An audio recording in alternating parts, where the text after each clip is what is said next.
Isang kababayan natin sa Pilipinas ang inaresto sa NAIA Terminal 3 na papunta sana sa Zamboanga dahil sa nakita sa kanyang wallet. Timbog ang isang lalaking nagtangkang magpuslit ng shabu sa NAIA Terminal 3 sa Pasay. Pabiyahe na sana siya papuntang Zamboanga nang maharang ng mga otoridad dahil sa dalang droga. Nakuha mula sa kanyang wallet ang 3 sachet ng shabu na may halagang 14,000 pesos. Samantala, isang South Africa national naman ang lumapag sa NAIA sakay ng Etihad Airlines ang inaresto din sa NAIA Terminal 3 dahil sa dala-dala nitong maleta. Minarkahan ito ng X at pag-inspeksyon ng mga taga Bureau of Customs ay napag-alaman na may laman itong shabu na nagkakahalaga ng 35 million pesos. At nangyari lang ito ngayong buwan ng August. Article 2 of the Republic Act 1965. You have the right to remain silent. Anything you say can be used against you in the court of law. You have the right to have a competent, independent lawyer of your choice. You have the right to demand a physical examination by an independent and competent doctor of your choice. If you cannot afford the service of a lawyer and a doctor, the state shall provide one of you. You understand the rights I have just made.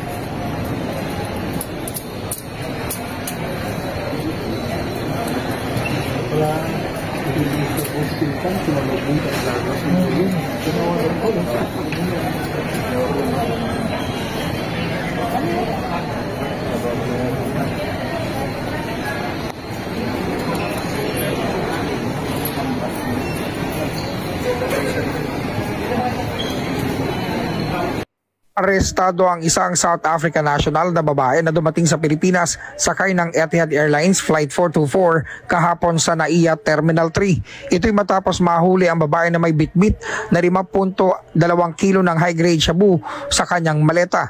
Kinilala ng Philippine Drug Enforcement Agency ang babae na si Jolene Duplessis, nasa hustong edad at passport holder ng bansang South Africa.